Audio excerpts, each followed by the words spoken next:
स्मृति अभय चरणारविंद भक्ति वेदांत स्वामी श्री प्रभुपाद की जय। इसका प्रतिष्ठाता आचार्य पीपीटी प्रतिष्ठाचार्य श्री प्रभुपाद की जय। जय विष्णुपाद परमहंस परिव्राज काचार्य अष्टकर्ष वशिष्ठ भक्ति सिद्धांत सरस्वती गोस्वामी श्री प्रभुपाद की जय।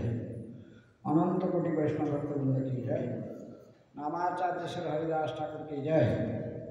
प्रेम से कहो श्री कृष्ण चैतन्य प्रभु नित्यानंद श्री अद्वैत गदाधर शिवाचार्य गौर भक्तवृंद की जय। राधा कृष्ण गोपी गोपीनाथ राधा कुंड श्याम कुंड गिरी गोवर्धन की जय। मथुरा वृंदावन धाम की जय। नवद्वीप मायापुर धाम की जय। पुरुषोत्तम क्षेत्र जगन्नाथपुरी धाम की जय। इस्कन बहादुर गढ़ की जय। राधा मदन गोपाल भगवान की जय। श्री श्री गौर निताय की जय। निताय चंद गौर सुंदर की जय। ग्रंथराज श्रीमद् भागवतम की जय। वृंदा देवी तुलसी महारानी की जय। गंगा मैया जमुना मैया की जय। समवेत वैष्णव भक्तवृंद की जय। समवेत वैष्णव भक्तवृंद की जय। समवेत वैष्णव भक्तवृंद की जय। जय गौर प्रणाम।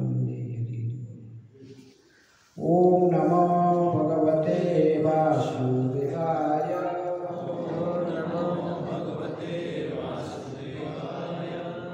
ओम नमः भगवते वासुदेवाय।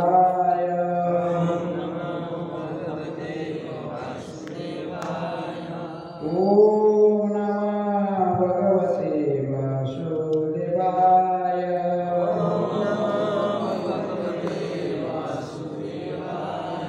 नारायण नमस्कृत्य नरं चैव नरोत्तमं देवीं सरस्वतीं व्यासं ततो जयमुदीरये। नष्टप्रायेषु भद्रेषु नित्यं भागवत सेवया। भगवते उत्तम श्लोके भक्तिर्भवति नैष्ठिके। कृष्ण सुधानुपगते धर्मज्ञानादिभिः सह परो नष्ट सामेश पुराणादुनावृत। श्रीमद्भागवत महापुराण की जय। दसवां स्कंद अध्याय 15 श्लोक संख्या 5। श्री भगवान वाच कहो अमी देववर अमर अर्चितम पादाम्बुजं ते सुमनः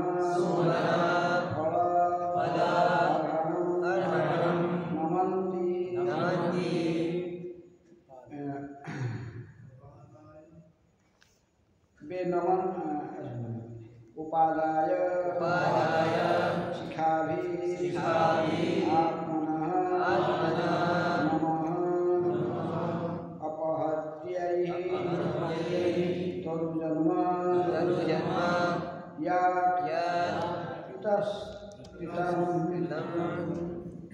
अहोमि देववर अमरार्चितं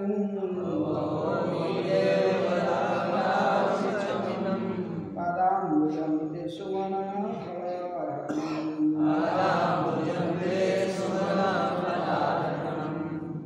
नमन्ति पादाय शिखाभिरात्मना स्तमः अपहत्यै तरुजन्म यत्कृतं। श्रीभगवानुवाच अहोमि देववर अमरार्चितं पादाम्बुजं ते सुमनः पराहरणम्। नमन्ति पादाय शिखाभिरात्मना स्तमोपहर्तै तरुजन्म यत्कृतं।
माताएं श्री भगवान उवाच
भगवान श्री कृष्ण ने कहा अहो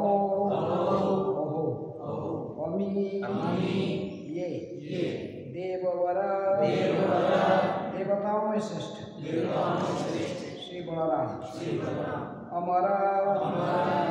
अमर देवताओं द्वारा अर्चितम पूजित पादम भुजम चरण कमलों पर ते आपके सुमन फूल फला तथा फल की अर्हणम भेंट नमंती नमन कर रहे हैं उपादाय प्रस्तुत करते हुए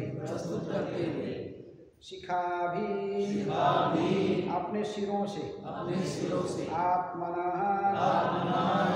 उनका अपना तमः अज्ञान का अंधकार अपहर्तई दूर करने के लिए तरुजन्मा वृक्ष के रूप में उनका जन्म या जिससे अज्ञान कृतम उत्पन्न हुआ। अनुवाद तात्पर्य श्रील प्रभुपाद जी के शिष्यों के द्वारा अनुवाद। भगवान ने कहा, हे देवश्रेष्ठ, देखो न, ये वृक्ष जो अमर देवताओं द्वारा पूज्य है, आपके चरण कमल पर किस तरह अपना सिर झुका रहे हैं। ये वृक्ष उस गहन अज्ञान को दूर करने के लिए अपने आपको फल तथा फूल अर्पित कर रहे हैं, जिसके कारण उन्हें वृक्ष का जन्म धारण करना पड़ा है। तात्पर्य, वृंदावन के वृक्ष यह सोच रहे थे कि पूर्व अपराधों के कारण ही उन्हें अब वृक्ष के रूप में जन्म लेना पड़ा है, और अचल होने के कारण वे कृष्ण द्वारा पूरे वृंदावन क्षेत्र में घूमने में उनका साथ नहीं दे पा रहे थे।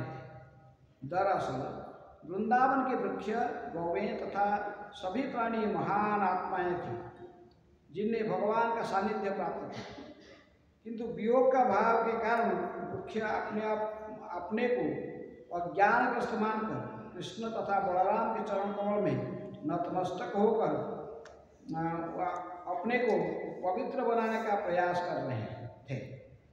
भगवान कृष्ण उनके मनोभाव को समझकर उन पर स्नेह दृष्टि डालते हुए अपने बड़े भाई बलराम से इस सब की भक्ति की प्रशंसा करने लगे। ओम अज्ञानतिमिरन्धस्य ज्ञानाञ्जनं शलाकया चक्षुरुन्मीलितं येन तस्मै श्रीगुरुवे नमः। श्रीचैतन्यमनोभीष्टं स्थापितं येन भूतले स्वयं रूपा कदायं ददाति स्वपदान्तिकं। वन्देऽहं श्रीगुरुं श्रीयुतपदकमलं श्रीगुरुन् वैष्णवांश्च श्रीरूपं साग्रजातं सहगमरघुनाथान्तं तं सजीवं सावधूतं सावधूतं परिजनसहितं कृष्णचैतन्यदेवं श्रीराधाकृष्णपदां सहगमकविता श्रीविशाखान्वितांश्च।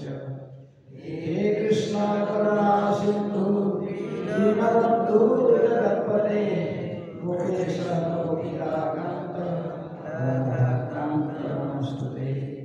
तप्तकाञ्चन गौराङ्गी राधे वृन्दावनेश्वरी विश्वभानुसुते देवी प्रणमामि हरिप्रिये।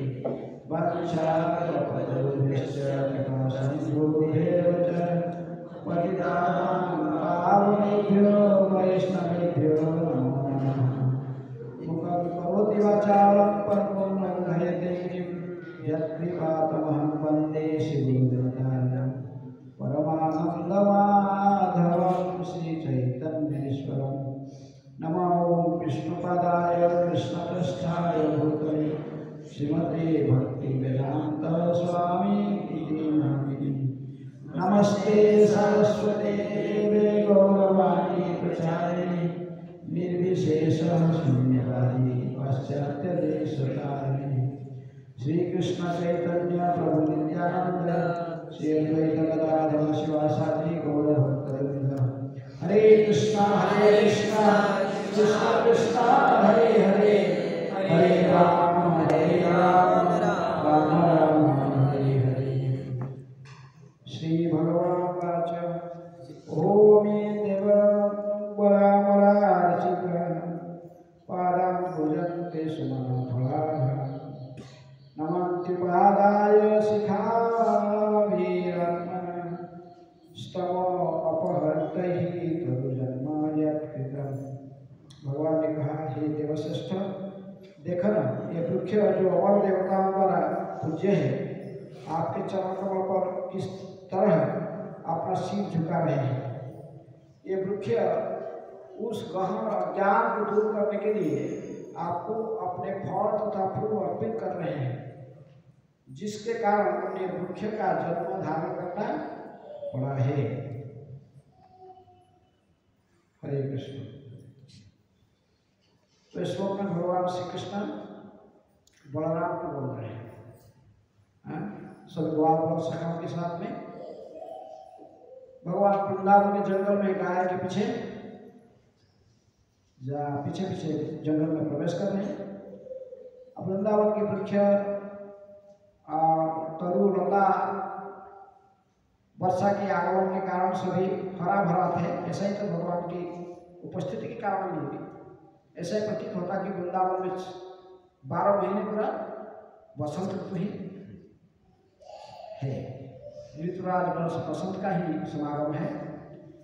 तो इसी प्रभाव से सही सारे वृक्ष जो वृक्ष सब फल फूल में हरा भरा दिखाई पड़ते थे। तो उनमें से फिर वृक्ष जब कृष्ण बलराम जा रहे थे उनके सब ऐसे तो उन वृक्ष की सब जो टहनियाँ डाल सब फल में भरा होने के कारण फल भरा हुआ फूल भी है, इसलिए वो ऐसे झुकी हुई है। लेकिन वो आस्ते आस्ते कृष्ण बलराम जब जा रहे थे तो लगता था कि जैसे वृक्ष सुबह से ही इसे झुक कर उनको प्रणाम कर रहे थे।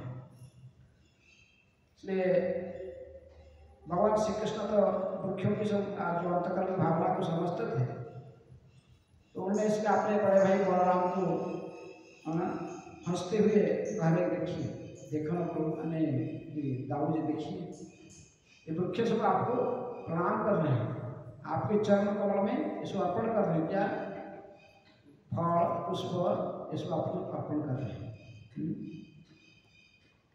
वृक्ष जो होते हैं आध्यात्मिक जगत के जो वृक्ष हैं, जिसे कहा था कि नित्य गोलोक वृंदावन यदि भोग वृंदावन में कोई अंतर नहीं है।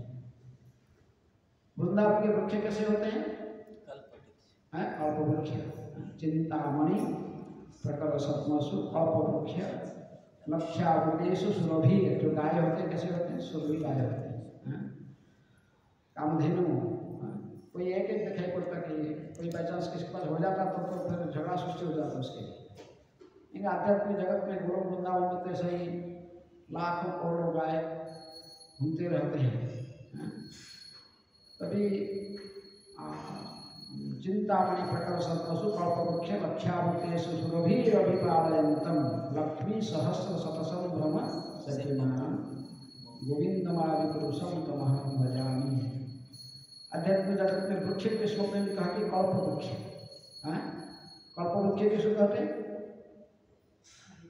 इच्छाओं को पूरी, सारी इच्छाओं को पूरी। जो वृक्ष किसी भी आपके जो कुछ भी इच्छा पूर्ण कर सकता है।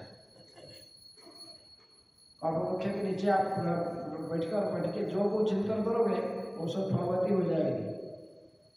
इसलिए आध्यात्मिक जगत में आध्यात्मिक लोग वृंदावन में जाकर कभी कुछ बुरे चिंतन नहीं करना। वृक्ष के नीचे बैठकर एक व्यक्ति ने सोचने लगा कि वृक्ष तो बहुत अच्छा है, एक जंगल है, जंगल के अंदर बाघ भी हो सकता है।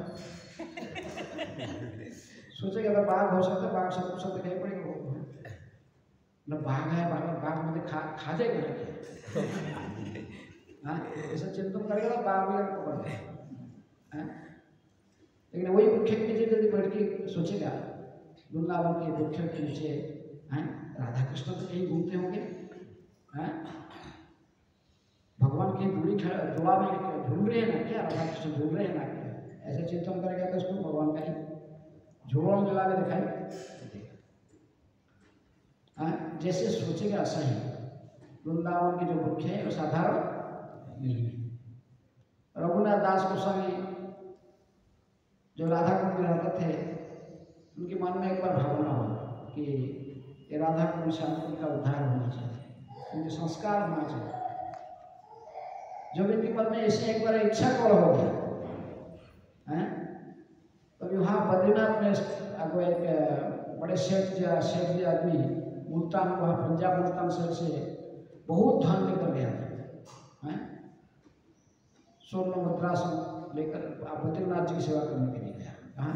हिमालय में बद्रिकाश्रम, वहाँ बद्री विशाल की सेवा करने के लिए बहुत धन लेकर गया था। लेकिन वहाँ जाकर उस दिन रात को विश्राम करना था, सुबह भगवान के मंदिर में से बोला कि भेंट चढ़ाएगा। लेकिन रात को बद्री विशाल जी सपने में आए, कहे तुम ये जो भेंट सब मेरे लिए लाए हो ये सब ब्रज में जाओ। ब्रज में जाके एक व्यक्ति है रघुनाथ दास, राधा कुंड के किनारे रहता है, वो मेरा अति प्रिय भक्त है। उनकी मन में कुछ इच्छा प्रकट हुई है, ऐसे तो निष्किंचन साधु है, इसको मन में कोई इच्छा प्रकट, भौतिक इच्छा नहीं आती। ये तो अपने पिताजी का जो था राजा की समान संपत्ति, पिताजी का इनकम था 12 लाख स्वर्ण मुद्रा, तो वो सबको त्याग कर आगे वृंदावन के जंगल के नीचे, वृक्ष के नीचे त्यक्त्वा तूर्णवशेष मंडलपति श्रेणी सदा तुच्छवत् भुक्त्वा दीन गणेशकौ करुणया कौपिन कंठासितो।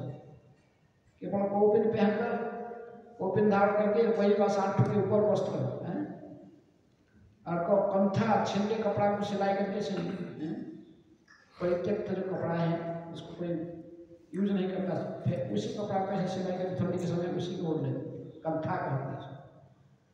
ऐसी स्थिति में रहता है, दिन रात भजन कर रहा है, हरे कृष्णा कृष्ण कृष्ण हरे हरे, हरे राम राम हरे हरे।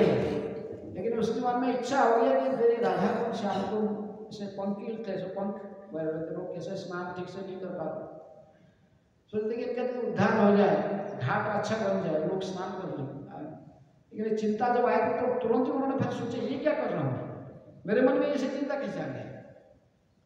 चिंता आते ही भगवान ने उसको भेज दी। वो गया, फिर जाके ढूंढते ढूंढते सेठ जी ने रघुनाथ दास को मिला, उनको कहा कि ठीक है गोस्वामी जी, बद्री विशाल जी ने, मैं बद्री विशाल तक गया था, बद्री विशाल जी ने मुझे यहाँ भेज दिया आपके पास, मैं आपको जानता था ना, आपको कुछ आपका कोई परिचय मेरे पास था।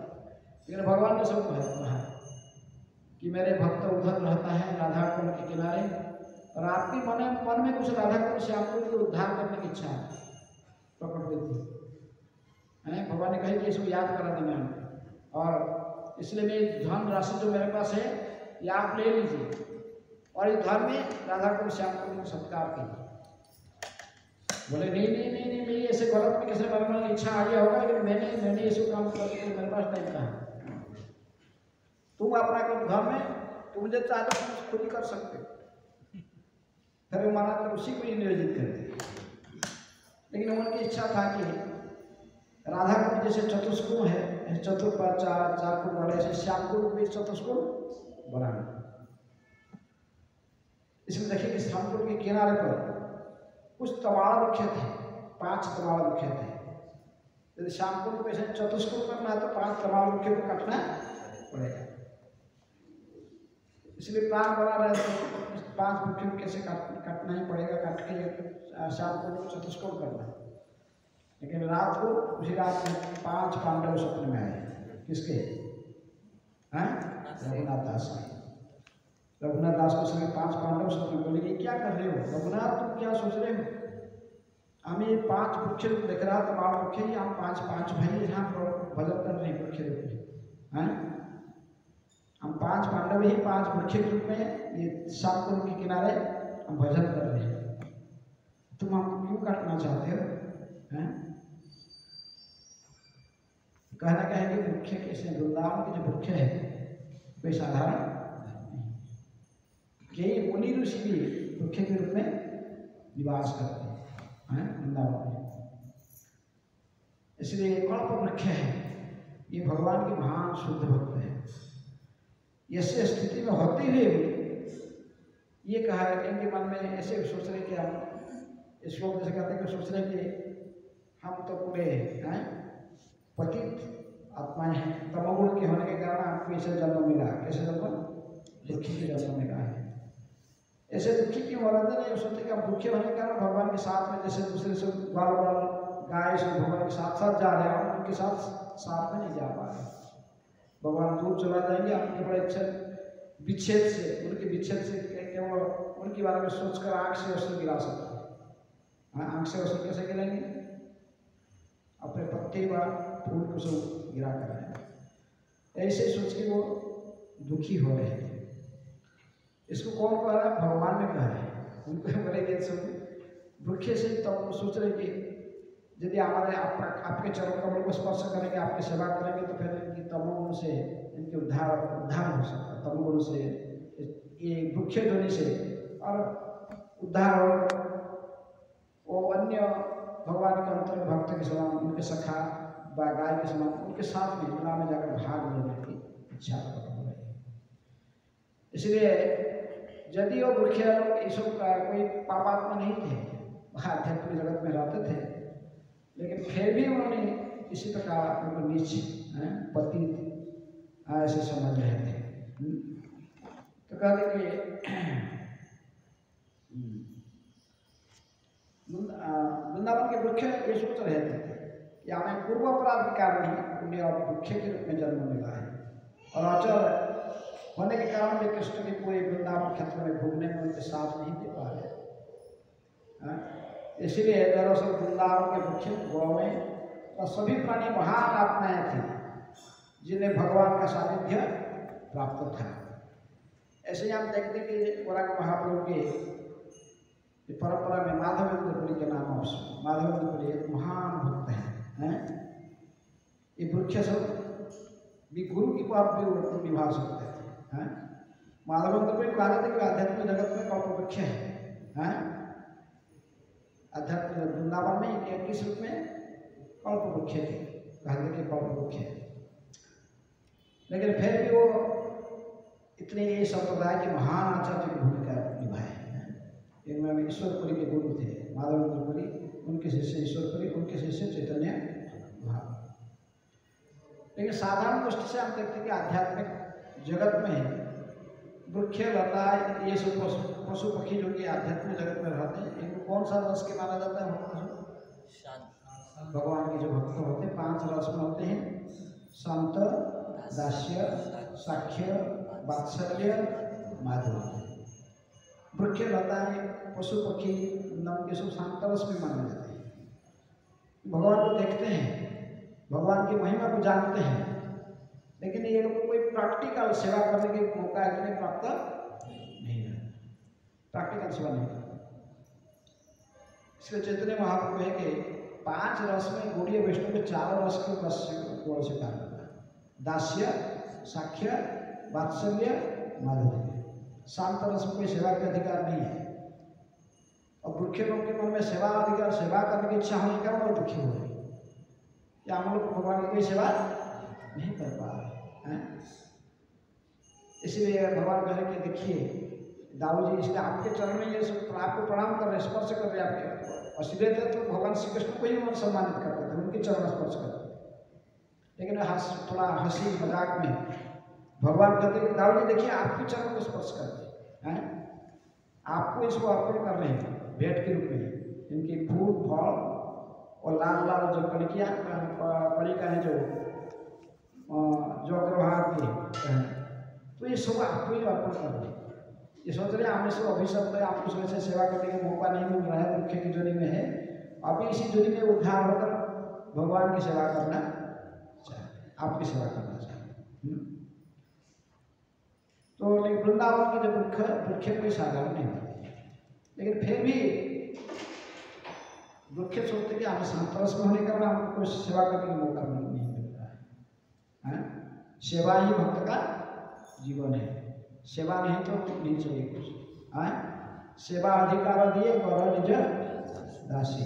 अब बोला तुलसी महारानी भी तो वृक्ष के रूप में है ना। आध्यात्मिक जगत का वृंदावन भगवान के लीलास्थली का नाम किसके नाम के आधार पर है? वृंदावन। वृंदा कौन है? तुलसी महारानी। भगवान ने तुलसी महारानी भगवान को इतना प्रिय है कि उन्होंने अपने सबसे जो श्रेष्ठ लीलास्थली अपने बिहार स्थल को उन्हीं के नाम से नाम रखा। वो अपने नाम में भी नामित नहीं किए उसको। कोई नहीं कहता कि कृष्ण वन है, ना कोई कहता है राधा वन है, ना राधा कृष्ण वन है, ऐसा नहीं था। भगवान ने उसको नामकरण कैसे नामित कराया? वृंदावन। ये वृंदा तुलसी महारानी भगवान को इतनी प्रिय है। वो तो वृक्ष बनी है, लेकिन फिर भी तो वो एक व्यक्ति के रूप में भी राधा कृष्ण के भाव में भी रहती, वृंदावन के रूप में। लेकिन सारा जगत के कल्याण के लिए सब फिर वो विस्तारित हो वृक्ष के रूप में भगवान के चरण में सबको लेके जाने के लिए प्रचार कार्य में लगे हुए, वही प्रचार कर रहे हैं। वृंदा वृक्ष एक यदि वो एक गोपी है, लेकिन फिर भी वो वृक्ष के रूप में। अब ऐसे कहानी उसके अन्य प्रकार की है, जैसे वृंदा गोपी, वृंदा देव कैसे, वृंदा महारानी कैसे वृक्ष बन गए, भगवान विष्णु कैसे सागराम बन गए, कहानी अलग है। पद्म पुराण, स्कंद पुराण, सारे पुराण में इसकी व्याख्या है। हरिभक्ति विलास में सनातन गोस्वामी लिखते हैं कि किस प्रकार वो राक्षस था, कौन? शंखचूड़। जलंधर, उसका नाम जलंधर भी है, इसको शंखचूड़ भी कहते हैं। वस्तु तो वो राक्षस नहीं था, वो भी गोलोक के निवासी था, लेकिन राधा में श्रीराम था, वो श्रीराम को पता राधा रानी का ही बोलेगा। तो किसी कारण से राधा रानी, लेकिन भगवान श्री कृष्ण के साथ अन्य गोपियों को मिलना पसंद कर मिलती तो ठीक है, लेकिन कम से कम राधा रानी का नॉलेज होना चाहिए। राधा रानी को छूट छाप के यदि कोई ऐसा उद्धव भाव से कृष्ण से मिलना चाहता है, उसे राधा रानी को पसंद नहीं होती। इसलिए गिरजा गोपी वो भी जाकर राधा रानी कृष्ण के साथ में संग करने के लिए लाए थे, पर कृष्ण कुंज में कृष्ण के साथ विहार कर रहे थे एकांत में। तो राधा रानी जो खबर मिला गुस्से होकर जा रहे थे, लेकिन गेट पर गार्ड के रूप में बैठे थे कौन? सीता। ये दूसरा कहानी में आ गया वो, ठीक है। तो लेकिन जब ये श्री राम को अभिशाप राधा रानी ने गुस्से होकर अभिशाप दिए थे, तुम जाओ राक्षस बन जाओ, ऐसे कहा जाता है कि कोई श्री राम ही शंखचूड़ के रूप में आए थे। कई पुराण में ऐसा लिखा है, नहीं तो कृष्ण लीला में ये भी लिखा गया कि कोई शंखचूड़ जो था, भगवान ने इसको इसका शब्द सिर तोड़कर उसे ये निकाल लिए थे। कौन सा? हाँ, मणि को निकाल लिए थे। वही मणि ही जो विशेष में जो कि उसका पास था शमंतक मणि, वो बाद में शमंतक मणि माना जाके उसको सत्यभामा के पिताजी कौन? सत्राजित लिया था, वो कहानी शमंतक मणि का कहानी है। लेकिन कई पुराण कहते हैं कि वही जो शंखचूड़ ने जो सीधा वही शंखचूड़ राक्षस बना था, कार्तिक महात्मा में आता। तो वही शंखचूड़ बने के बाद जलंधर बन के आया। और कई पुराण कहती है एक बार वो वृंदादेव के साथ उनकी आकर्षित था। वृंदादेव को अभिशाप प्राप्त करके वो जो किसी राजा कन्या बनकर जन्म ली, तपस्या की, तो फिर ब्रह्मा जी ने आकर कहे कि ये तुम्हारा दोनों का विवाह कर दिए। इसका शंखचूड़ और एक पुराण में ये कहते कि नहीं, वो जलंधर जो था वो समुद्र के पुत्र था। किसका पुत्र था? समुद्र का पुत्र था। जो भी है, तो तुलसी महाराज के उनके साथ विवाह हो गया था। किसके साथ? शंखचूड़ के साथ, जलंधर के साथ। ये सती स्त्री होने के कारण इसका सतीत्व इतना अभिमान था, मैंने इतनी निष्ठा के साथ सती व्रत को पार कर रहा था। इसलिए उसके पति जलंधर के साथ कोई भी युद्ध करने में समर्थ नहीं था, उसको परास्त करने में समर्थ नहीं था। यहाँ तक कि सारे देवता हार गए, स्वयं भगवान शंकर जी जो लड़ाई करते थे उनका भी उनकी वो शंकर जी भी स्वयं उनका शंकर के 100 में भी इसका मृत्यु नहीं हो रहा, क्योंकि पति के ने उसके बिना के सतीत्व के कारण। ये सारे देवता लोग ने प्रार्थना की भगवान को, बोले कुछ कीजिए, नहीं तो ये राक्षस पूरा संसार के ध्वंस कर दे। भगवान कहेंगे ठीक है, वृंदा तो मेरा ही भक्त है, लेकिन मैं क्या करूं? ये दोनों मेरा पूजा करते। किसका पूजा करते? दूसरा राक्षस था सभी पूजा करते शंकर जी को और ब्रह्मा को, लेकिन ये जो जलंधर था ये वृंदा के कारण उनके पत्नी वृंदा था, तो वृंदा के द्वारा प्रेरित होकर ये वृंदा और जलंधर दोनों भगवान को नारायण पूजा करते, विष्णु पूजा करते। तो मैं मेरे भक्त को कैसे बच करूँ? मैं इसको मानूंगा नहीं, लेकिन मैं एक काम कर सकता हूँ, वृंदा तो असलियत में मेरा ही पत्नी है। किसी अभिशाप के कारण वो समर्थ लोग की चले गए और उपपति के रूप में एक पति इसके नकली पति बना गए। किसको? इसलिए मैंने जाकर उसी के सतीत्व के बल पर ये इतनी बलवान बन रहा है, इसलिए उसका सतीत्व नष्ट कर दूंगा तो ये इसका बदला है। इसलिए भगवान ने स्वयं आकर वृंदा की सतीत्व नष्ट की कि जलंधर का शंकर जी का युद्ध चल रहा था, तो युद्ध चल रहा था, भगवान स्वयं ने वो जलंधर के रूप लेकर आ गए वृंदा के पास। विजयी सोचे कि मेरा पति विजयी होकर युद्ध से आए, इसलिए स्वागत करने के लिए वृंदा ने उनको स्वागत करके ले गई। तो एकांत में की सज्जा पर जब दोनों सोए हुए तो तुरंत ही जब इसका सतीत्व नष्ट किए भगवान, उसका मृत्यु हो गया। इसका शंकर के त्रिशूल में इसकी कथा हो गई। बाद में वृंदा को पता चला है चला तो तभी उसे घोड़ी पूरी हो।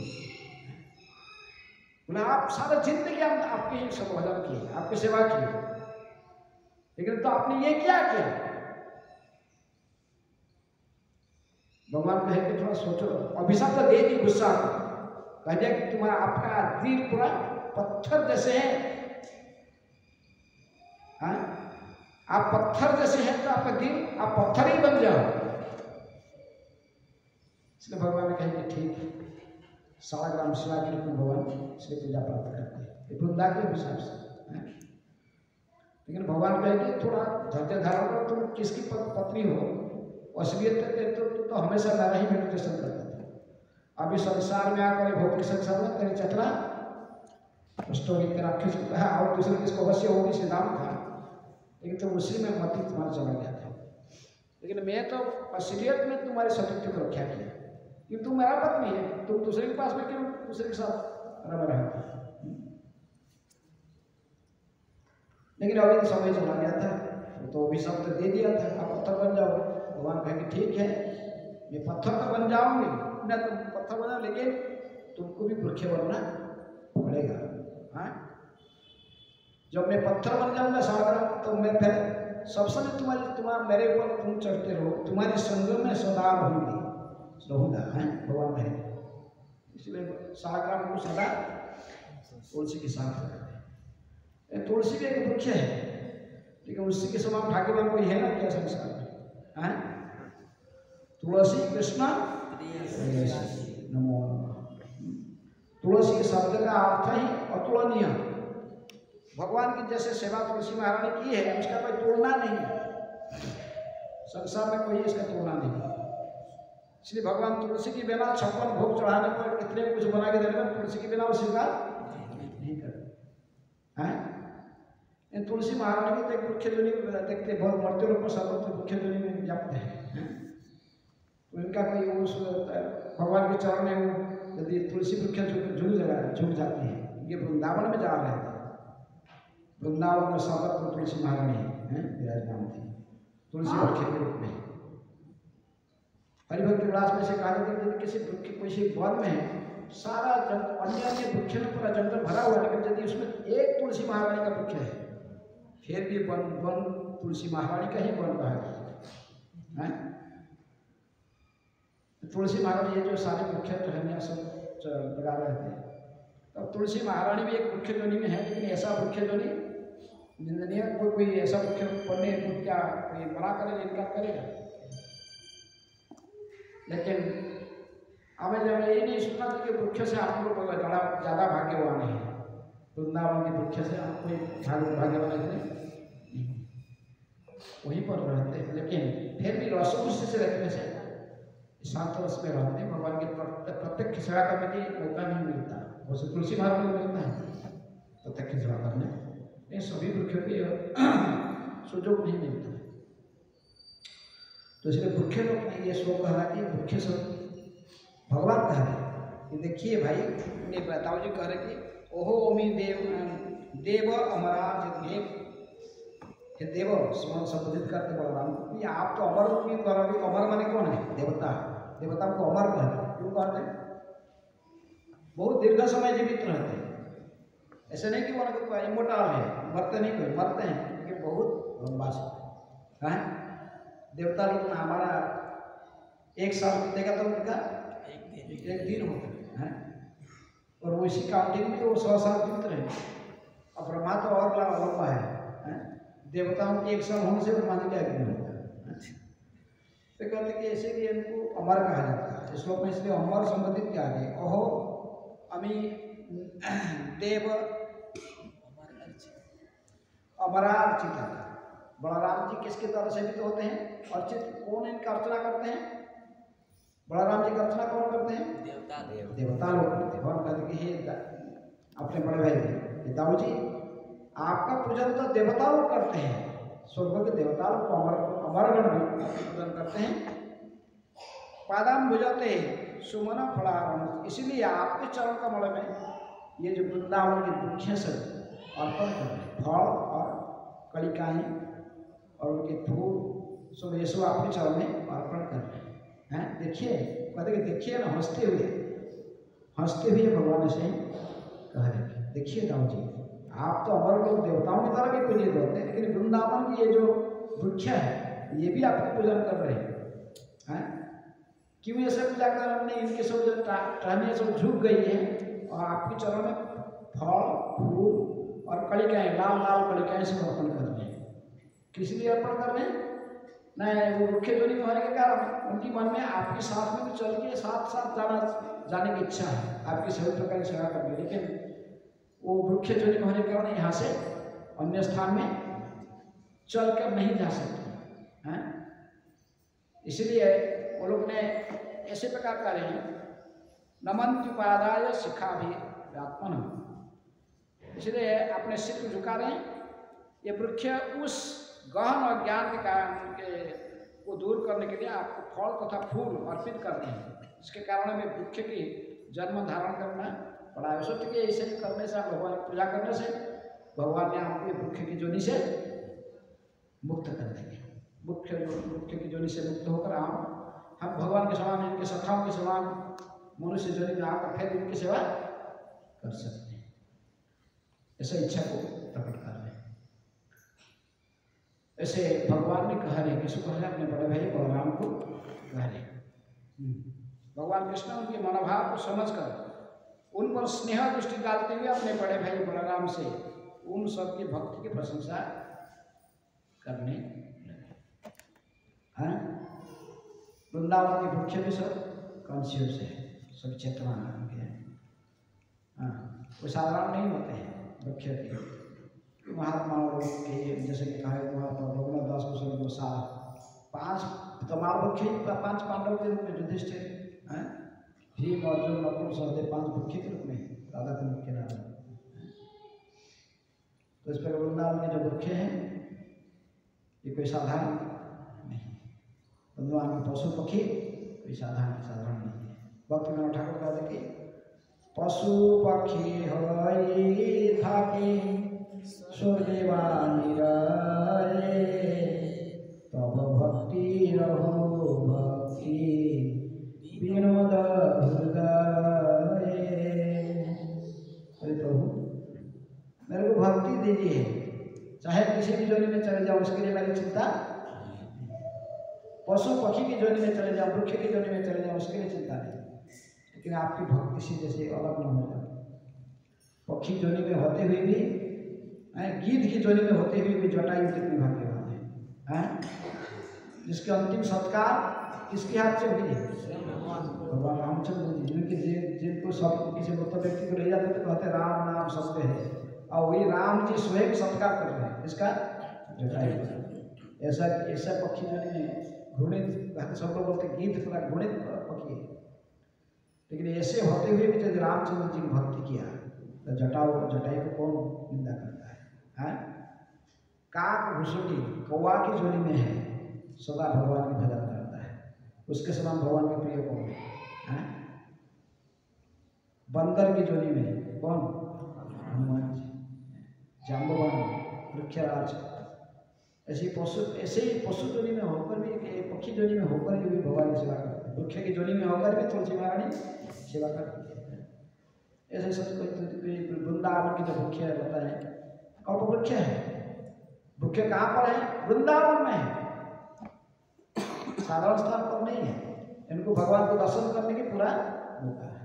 भगवान के दर्शन करते हैं और अपने टहनियाँ झुकाकर उनके पत्र पुष्प कलिकाओं के द्वारा भगवान की सेवा करने की भावना है। इसलिए अन्य स्थान के वृक्ष बताएं, वृंदावन के वृक्ष बताने वाले का अंतर है।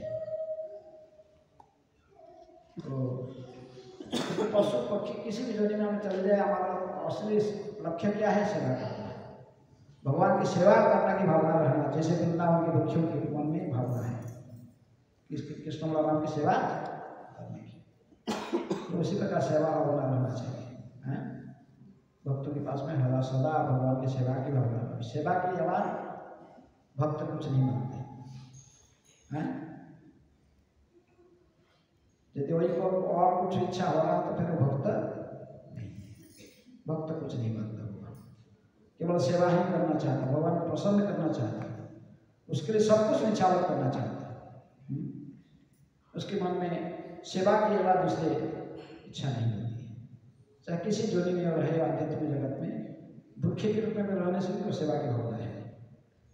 यदि वो भूखे सोच रहा है कि मैं प्रैक्टिकल सेवा नहीं कर पा रहा हूँ, भगवान के साथ नहीं जा पा रहा हूँ, साथ साथ अन्य ग्वाल वाल सखाओं जैसे जा रहे भगवान के साथ में, मैं ऐसा नहीं कर पा रहा हूँ, एक जगह पड़ा बैठा हूँ, लग रहा है कि मैं तमोगुणी हूँ, इसीलिए मुझे ऐसे भूखे जोनी में डाल दिया गया है। लेकिन उसकी भावना कैसी है? आध्यात्मिक जगत में रहकर भूखे भी सोचता कि मैं भगवान की कैसे सेवा। वहाँ पर जितने भी आध्यात्मिक जगत में कोई भी पशु पक्षी जो कुछ होते हैं, ये सभी अपने को कृष्ण की सेवा मानते हैं, भगवान की सेवा अधिकार मानते हैं। प्रकृति में भक्ति में 5 रस में से किसी भी रस में सेवा भावना रहता है, दास के रूप में सेवा करने की भावना सभी के पास रहता है, तभी तो आध्यात्मिक जगत में पहुंचे। कोई किसके प्रश्न है?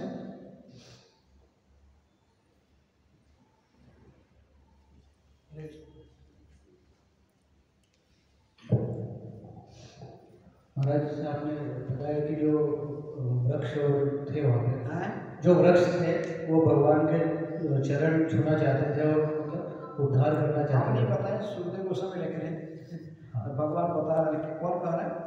सुखदेव गोस्वामी बता रहे हैं। तो महाराज जैसे उद्धव जी थे, उद्धव जी तो वृक्ष बनना चाहते थे, और यहाँ पे जो वृक्ष है वो चाहते हैं कि अगले जन्म में वो उद्धव जी मुख्य बनना नहीं चाहते थे। उद्धव जी क्या बनना चाहते थे?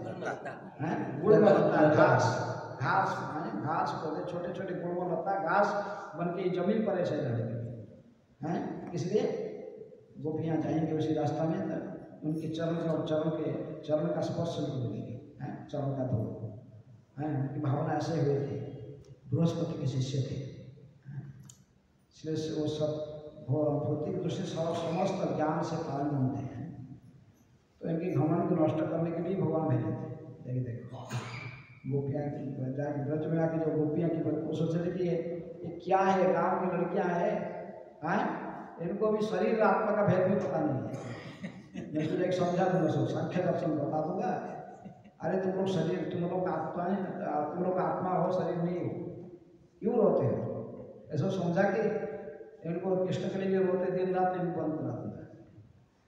लेकिन उद्धव जी जो वहाँ कर इनके प्रेम को देखे कृष्ण के प्रति, तो फिर वो उनकी इच्छा प्रकट हो गई। मैं गुणवलता के रूप में, गुणवलता के रूप में वृंदावन की जंगल में यदि मैं जन्म लूँगा, उसी को मैं सार्थक मानूंगा। कहते कि आज भी कुसुम रोड के साथ आसपास में वो उस एरिया में उद्धव जी इसी रूप में निवास करते हैं, गुणवलता की घास के रूप में। कि ब्रजवासी गोपियाँ जब राजमार्ग में जाएंगे तो उनके चरण का रज को उद्धार करेंगे। उद्धव जैसे बहुत अच्छा पॉइंट, उद्धव जैसे वैष्णव है, वो भी चौहार सूत्र के वृंदावन की गुणवलता बन के रहा। केवल उद्धव जी नहीं, ब्रह्मा जी भी ऐसे चिंता है, ब्रह्मा जी भी के मन में भी ऐसी चिंता है कि हम भी ऐसे मुख्य लगता। वृंदावन में 3 पहाड़ हैं मुख्य। नंदगांव कौन है? शंकर जी बैठे हुए थे, नंदीश्वर पर्वत है नंदगांव। ब्रह्मा जी कैसे कहाँ बैठे हैं? बरसाना। ब्रह्मा जी के 4 मथे हैं, तो बरसाना के 4 सिंह हैं, भानुगढ़, मानगढ़, दानगढ़, बिलासपुर। ब्रह्मा जी के 4 से 4 ब्रह्मा जी स्वयं बैठे कि इनका भी मन में इच्छा था, शंकर जी और ब्रह्मा जी ये भी इच्छा हो कि हमें अपनी शंकर जी की इच्छा हो कि कृष्ण बलराम के चरण धूल को सदा सिर में धारण करना है। ऐसा तो उनके चरण से निकली हुई गंगा को सिर में धारण करिए किए हुए, फिर भी इच्छा हो कि बचपन की लीलाओं को देखना और उनके चरण का रस सदा सिर में धारण करना। तो भगवान कहे कि जाइए बैठ जाओ उधर नंदीश्वर, नंदगांव के नंदीश्वर पहाड़ बने को बढ़िया, वहीं पे सिकापुर में मेरे पिताजी का अपने गांव बनाएंगे, रेसिडेंस बनाएंगे। ऐसा हम खेलते रहेंगे, नंद भवन में होसा बस। इस प्रकार ब्रह्मा जी की इच्छा था राधा रानी के चरण रज को सदा सिर में धारण करना, बचपन की लड़ाई दर्शन करना। इसलिए भगवान ने इनको भी राधा कहे कि हम बरसाना की लड़ा, बरसाना पहाड़ बन जाओ, बैठ जाओ। ब्रह्मा जी बैठे पहाड़ के, पहाड़ के रूप में सब ब्रह्मा शिव जैसे बैठे थे। और कई महात्मा कई मुनि ऋषि लोग सभी वृक्ष के रूप में जन्म लिए वृंदावन के। कल्पवृक्ष वैसे देखा जाए कल्पवृक्ष, कोई साधारण वृक्ष नहीं। और कोई प्रश्न किसके? जैसे हम लोग जैसे नरोत्तम दास ठाकुर जी लिखते हैं, जब नरोत्तम दास जैसे नरोत्तम दास ठाकुर जी कहते हैं कि जब विषयों को छोड़ देकर क्या करके बोलो माइक को कुछ सुना, मुझे कुछ सुना नहीं पड़ा। जैसे नरोत्तम दास ठाकुर जी कहते हैं कि विषयों को जब छोड़ के मन शुद्ध होगा तब वृंदावन का दर्शन होगा। तो ये विषयों से विषय छाड़िया कभी शुद्ध होवे मन, कभी आम है वृंदावन। तो सही बात है, वृंदावन की मुख्य के मन में कोई विषय वासना नहीं है, केवल कृष्ण की चिंतन में मिला। तो आप यदि इस प्रकार कोई वृंदावन में जाकर वास करना चाहता है तो उसके मन में क्या होना चाहिए? किसी प्रकार की भौतिक इच्छा नहीं होना चाहिए। नरोत्तम दास ठाकुर जी कहते कि कभी हमें निदाय जान दे करुणा होइबे, संसार वासना मोर मनि तुच्छ हो। विषय छाड़िया कभी शुद्ध हमें मान, कभी हम हे रव श्री वृंदावन। कभी वृंदावन में जाके निहार में वृंदावन में वास करना है, लेकिन मैं बिजनेसमैन हूँ, मेरे पास पैसा है, फ्लैट खरीद लिया वृंदावन में रह गया, फ्लैट खरीद के वृंदावन में रह जाता है। कॉन्शियसनेस चिंतन, फ्लैट खरीद के वृंदावन में ले लिया होगा, वहाँ रहता होगा, लेकिन बिजनेस का यहाँ पर और कहीं होगा। तो दिन रात तो बिजनेस की बात, तो वहीं बैठ कर बिजनेस की बात करेगा, तो क्या है? वृंदावन में चल रहा है, वृंदावन कहीं चिंतन में रहा है।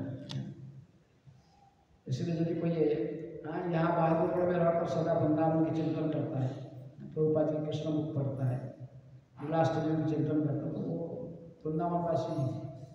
अब वृंदावन में रह के यदि कोई संसार की चिंतन करता है तो वृंदावनवासी कॉन्शियसनेस चेतना कहाँ है? प्रभुपाद जी कहीं भी रहते थे विश्व में, सदा उनके चिंतन में कौन है? वृंदावन। इसलिए कहीं भी रहिए, लेकिन वृंदावन की चिंता, कॉन्शियसनेस को रखिए, चेतना को वृंदावन में रखिए, सदा वृंदावन की चिंता में। ठीक है महाराज, तो वो कॉन्शियसनेस रहता नहीं ना। हाँ, कॉन्शियसनेस जब नहीं रहेगा तो फिर आप इधर क्यों बैठोगे?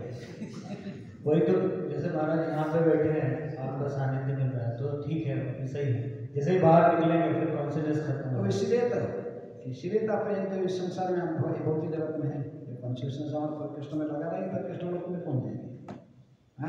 महाराज कुछ मतलब कैसे रखा जाए अपने आप को, मतलब कैसे रखा जाए? आप प्रयास करो। अत्याहार में क्या है? उत्साह, निश्चय, धैर्य, तब तत् कर्म प्रवर्तना, संगत त्याग, स्वतंत्रते, ये सब फॉलो करो, उत्साही करो। आस्ते आस्ते भौतिक विधियों को प्रामाणिक आचार्यों के मार्ग पर स्वीकार करना, आस्ते आस्ते जाओगे। जो वृंदावन कॉन्शियसनेस में रहता, फिर आपको वृंदावन में जो वृंदावन फिर कोई कॉन्शियसनेस आपको नहीं दे सकता। तो इसलिए आध्यात्मिक जीवन में सदगुरु ग्रहण करके उनके निर्देशन में चलना होता है।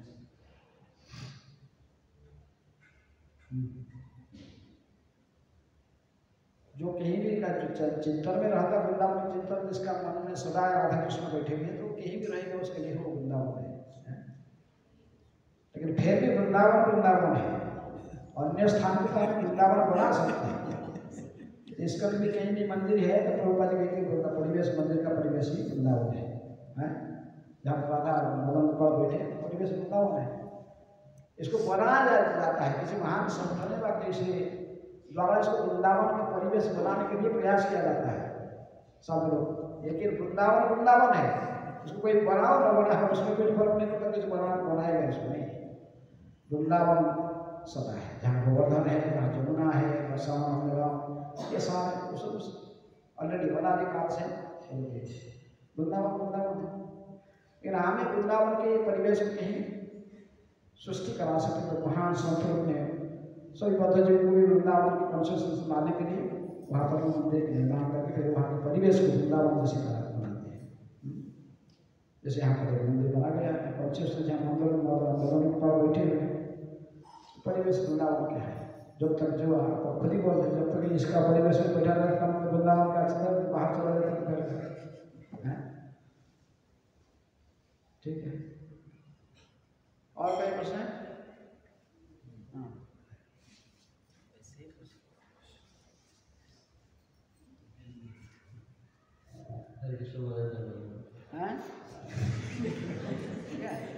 महाराज जैसे कि तीनों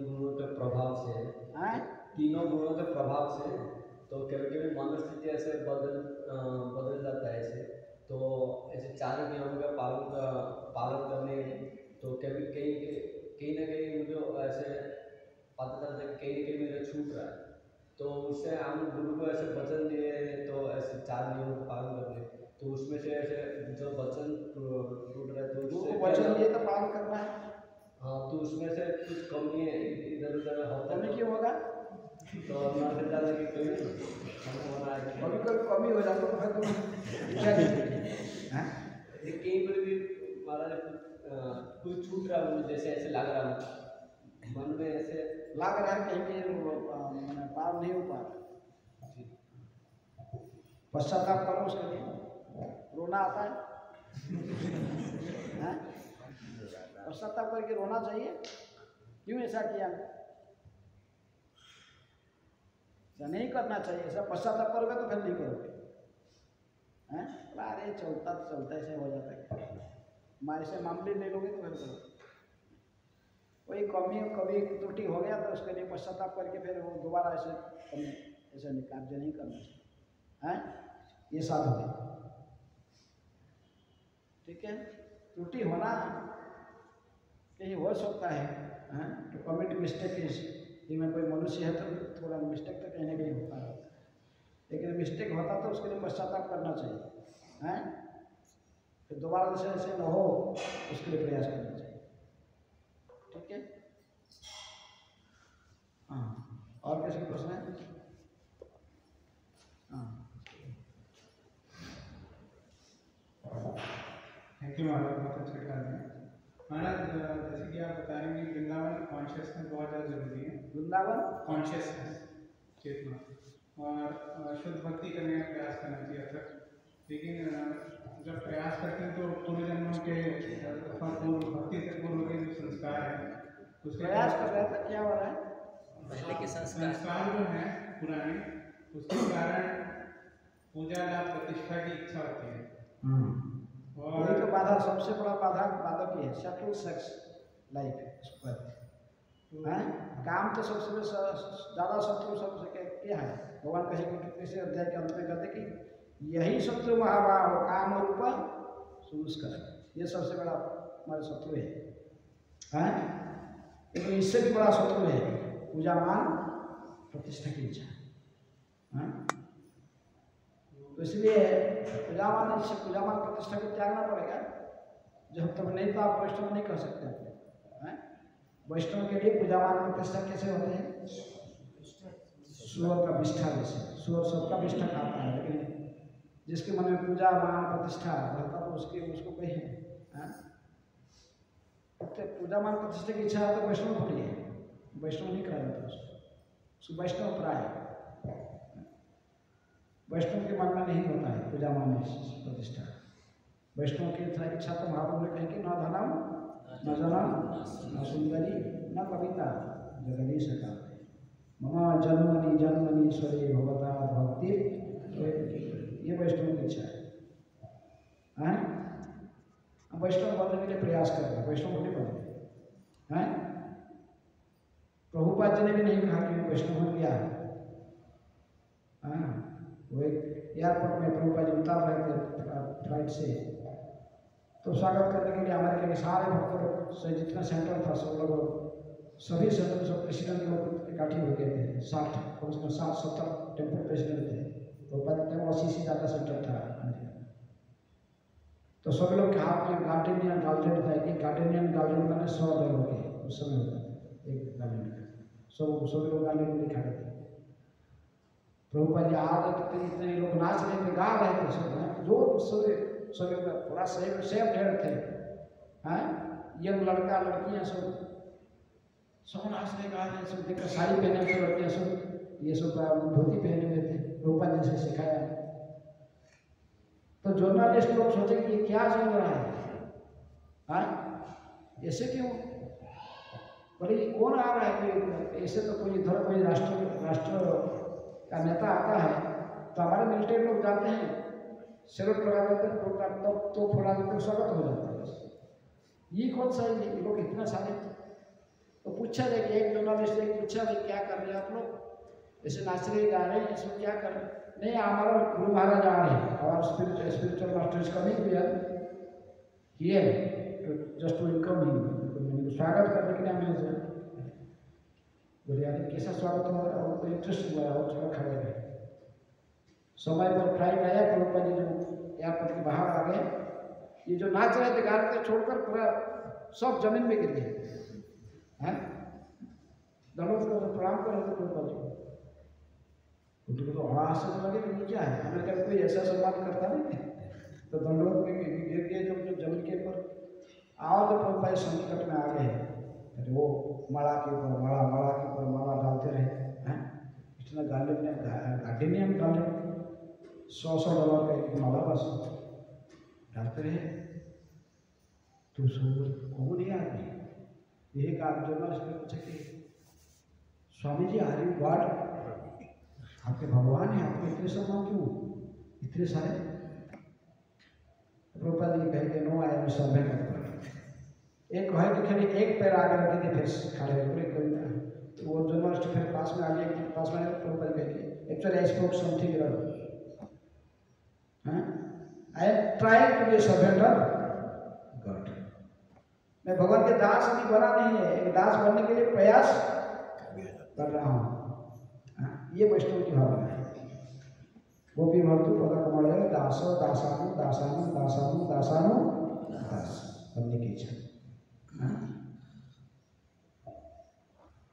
इसलिए प्रभुपाद ने हमारा मूवमेंट का नाम क्या रखा, international society for Krishna consciousness, चेतना, कृष्ण चेतना में लोग की चेतना में भरना, भगवान की चिंतन करना। किसका चिंतन, भगवान कौन है, कृष्ण। कृष्ण कहाँ रहते हैं, कृष्ण की लीलास्थली वृंदावन है, पर्सनली वृंदावन रहते हैं, इसलिए इनका एक्सटेंशन परमात्मा फीचर में सबके अंदर में रहते हैं, लेकिन वो तो उनका जो पर्सनल स्थान है जहाँ वो उनका व्यवहार करते हैं तो वो है वृंदावन।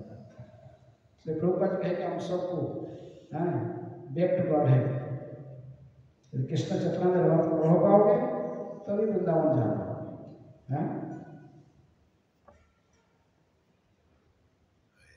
इसलिए यदि कोई कहता नहीं भक्त हो, भक्त नहीं है, लेकिन जो भक्त है कहता नहीं भक्त, वो तो सोचता है दुखे वृंदावन के मुख्य सूत्र हम कितनी अभाव है, हमको कोई सेवा करने में मौका नहीं मिल रहा है, वैष्णव ऐसे सोचते। ठीक है, हो गया। कोई माता कोई प्रश्न?